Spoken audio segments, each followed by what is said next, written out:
Ayan, meron ako ditong 1 kilong pork giniling. Titimplahan ko muna ito ng asin.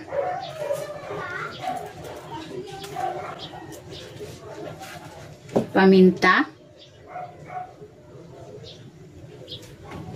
At maglalagay ako ng Knorr seasoning. Ito ay optional lang.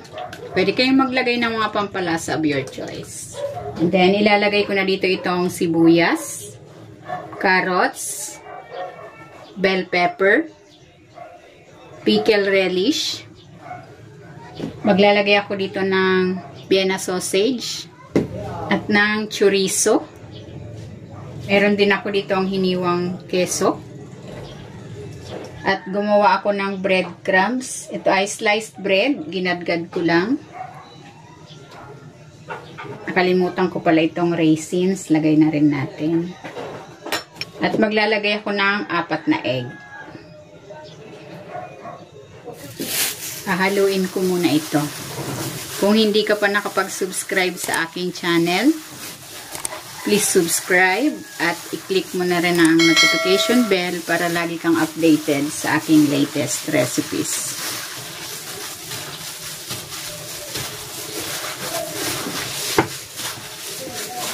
Ayan, okay na itong ating embutido mixture. Pwede na natin itong balutin.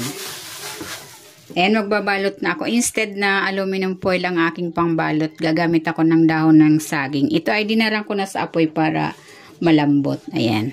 Maglalagay ako dito ng 1 cup na embutido mixture. Ayusin lang natin.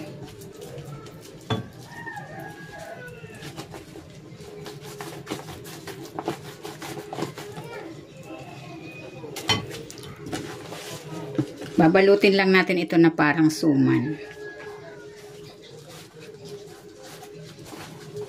Ayan, ganyan lang. And then, itatali ko itong dulo gamit itong kitchen twine. Ganon din ang gagawin natin sa kabilang dulo.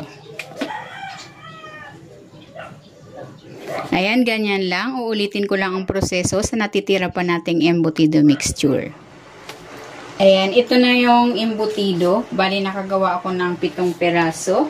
I-steam ko muna ito for 1 hour.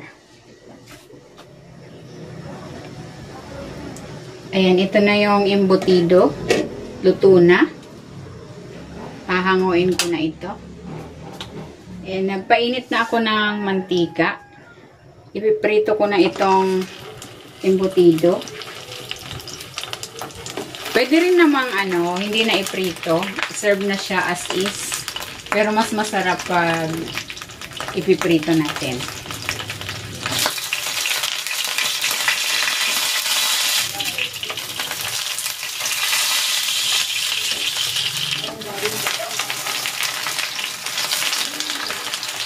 Kaya okay na ito, hahanguin ko na.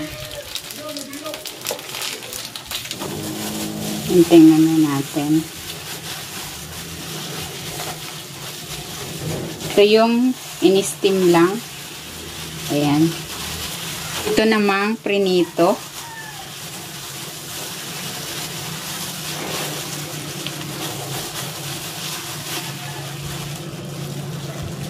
Titikman ko na. Unahin natin tong steam lang.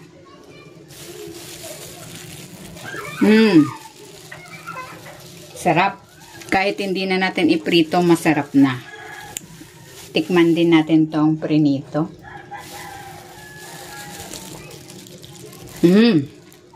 Mas masarap.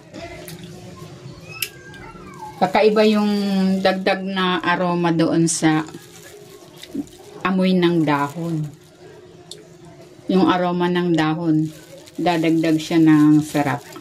Meron na tayong karagdagang handa sa Pasko, pork embutido sa dahon ng saging.